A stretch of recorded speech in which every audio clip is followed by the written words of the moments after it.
I love to drive. Like hour-long drives to nowhere with no destination in mind. Just me, my music, and the road ahead of me. Living in Nebraska, I'd often take back roads or lonely highways cutting through the countryside to small towns and eventually cities, and I'd usually take these drives at night since there was less traffic to worry about. I've done it since I've had my license 4 or 5 years ago, and I'd never once had any sort of issue, nor have I ever run into any trouble. That was until a few nights ago. For reference, I'm a relatively small 22-year-old female, and as I've stated before, I often take these drives completely and utterly alone. They're a good way to clear my head when I'm stressed, upset, or overwhelmed, or for me to get a plan together to sort some personal issues out. I've also done these long and lonely drives to get away from the toxicity of my household when I used to live with my parents as a mean of coping with their alcoholism. Though now that I've moved out, I am in a much better place mentally, and I don't have the urge to really get in my car and just drive anymore. However, on the night that this took place, I was feeling pretty overwhelmed, stressed, and anxious with a clusterfuck of personal issues I'd rather not get into. I felt restless and irritable around my boyfriend. I couldn't focus on anything else, and I decided I would take a drive to clear my head. My boyfriend was understanding and told me to be careful and to not be gone for too terribly long, since it was getting pretty late. I agreed, gave him a kiss goodbye, and left. I drove around our city for about 30 minutes, but I was still feeling on edge about everything transpiring in my personal life, so I decided to drive further down the road, down those familiar, dark, winding, one-lane highways. I kept the car at a steady 65 miles per hour, taking the turns at a slower pace in case a deer jumped out around the bend, and was just admiring the vast empty darkness of the snow-capped fields and barren trees. It was honestly a bit creepy being all alone with no cars in sight, in seemingly the middle of nowhere. The few houses miles back from the road, lightless, and the dead cornfields withered away and covered in the snow. It was like something out of a horror movie, and I half expected to see a ghost pop up in my rearview mirror or see someone clamber out of the patches of trees dotting the horizon. The only light came from my headlights, and even then, I still strained to see through the inky darkness of the night. By now, it was just after 11, and I told myself that once I made the familiar roundabout that would either take you to a small town or back up towards the city, I would head back to the city and go home. That roundabout was still maybe 15 to 25 minutes away, but other than my imagination picturing the worst, I wasn't really all that concerned. I mean, I was by myself, and I didn't have any other motorists to worry about, right? Wrong. As I'm rounding another bend, I notice a vehicle with its hazards flashing, maybe a quarter of a mile or something away from me. It was some sort of sedan, dark colored, and was angled to where only a part of it was on the shoulder, while the rest was jutted out onto the road. Like they had to pull over in a hurry, but didn't quite manage to do that. The driver's side door was flung wide open, and as I slowed my vehicle down and angled it to the opposite side of the road to pass, I could make out what looked like maybe blood on the inside of the open door. I didn't see anyone on the road or in the car, and I was the only motorist in sight.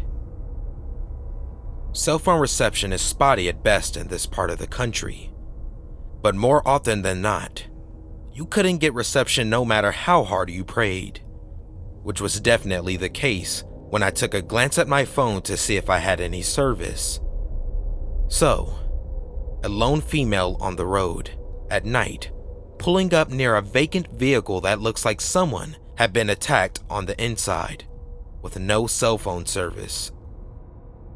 Now, I'm no dummy. I've watched countless episodes of Investigation Discovery and Criminal Minds, and read far too many true crime books to know that this had bad and danger written all over it. But there was still a small part of me that worried something terrible had happened to whoever was in that vehicle, and I thought I needed to help. These roads don't get a lot of traffic late at night, and temperatures were well below freezing. If someone was hurt or in trouble, there was no one or nothing else to help them but me. Still, I erred on the side of caution. I was still driving my car, though a bit more slowly, and as I approached the vehicle, I rolled down my passenger window a bit, shut off the music, and called out, "Hey, anyone there? Are you okay?" I didn't hear a response. I worried they passed out somewhere, but I wasn't about to get out and look for them. I told myself that I'd call out one last time, and if I didn't hear anything, I would leave, and the moment that I got cell phone reception, I'd call it in. And if I did hear someone, well, I'd figure out my next course of action then. So, again I shout, "Hey, what happened? Are you okay?" There was silence for a beat. Then I heard rustling in the shadows of the trees, followed by a gruff voice saying, "Yeah." I was relieved at first and was about to say something in response, or possibly even stop my car and get out, when I noticed three things nearly simultaneously. As I inched my way past the front of the sedan, I noticed that there was no damage to the hood or anywhere else on the vehicle, which I found to be strange considering the blood on the inside of the door. In my rearview mirror, I caught a glance of someone coming out from behind the sedan, and they were making their way towards my car fast. The person did not have any blood on them or appeared injured in any way, and they were wearing a mask, not like a face mask for COVID or a ski mask or anything normal, but one of those masks you see in the Purge movies, and they were holding something in their hand. I don't know what it was, and I couldn't really get a good look, but from its length and shape, my guess was maybe a tire iron or a crowbar or something. I don't need to tell you that I slammed on the gas the moment I noticed those things, and I drove like a bat straight out of hell, my heart thundering in my chest and my entire body shaking. My window was still rolled down in my haste, and the music was still shut off, so I could very clearly hear someone, definitely a man, shouting at me, though I had no clue what they were saying. I just knew I had to get out of there immediately. I stole one last look in my rearview mirror as I drove away, mostly to see if they were getting in their sedan to follow chase or if they had stopped. The man with the weapon was still standing in the middle of the road, watching me. Right before I looked away from the mirror, I saw a second man emerge from the trees that had been rustling earlier, also wearing one of those creepy masks.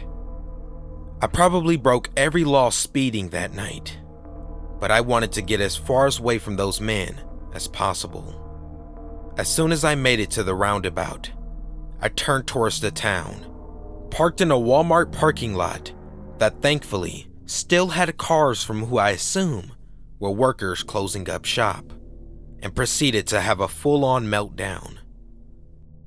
When I could pull myself together, I called one of my friends, T, who was a police officer, to tell him what happened and what I should do. He was concerned for me, and after asking if I was okay, where I was, did they follow me, etc., he told me since it was out of his city limits, he couldn't do much on his end, but he could get in contact with the local police and sheriff in that jurisdiction to take my statement and check it out. I agreed, thanked him, and while I waited for the police to show up, I called my boyfriend. Through my hysterical sobs and panic, I managed to tell him what happened not even 10 or so minutes ago. He was, as you could imagine, super freaked for my safety and wanted me to either come home immediately or drive down himself to take me home. I told him the police were on their way to take my statement, so I couldn't leave and that I was okay. But I stayed on the phone with him until I saw the familiar police cruisers pull into the parking lot. I gave the police my statement, and they assured me that they would get back to the spot I told them about, and that they would try to catch the guys who did it. Though, with no cameras and no description of the men, I wasn't sure they'd be able to. I didn't even get a license plate number, though at the time of my panic, the thought never came to mind until the police were asking if I got it. All they had to go off of was dark-colored sedan and 2 guys with masks. After I gave my statement, I went home and stayed curled up close to my boyfriend the whole night, listening to every sound the house made in fear that it would be those guys arriving at any minute to finish whatever it was that they wanted to start. Since the incident, I haven't heard back from the police about whether or not they had any leads, and I'm not sure they ever will. I'm just thankful that I'm still here and that I didn't stop my car or get out. I'm not sure what would have become of me if I had.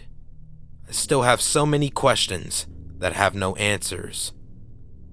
What were they doing? Why? Was that blood on the inside of the car? Or just a ruse to get more attention? If it was really blood, did they hurt someone else? What would have happened to me if I stopped my car? Needless to say, I won't be going on any more late-night drives to anywhere. And I hope I never cross paths with those freaks again.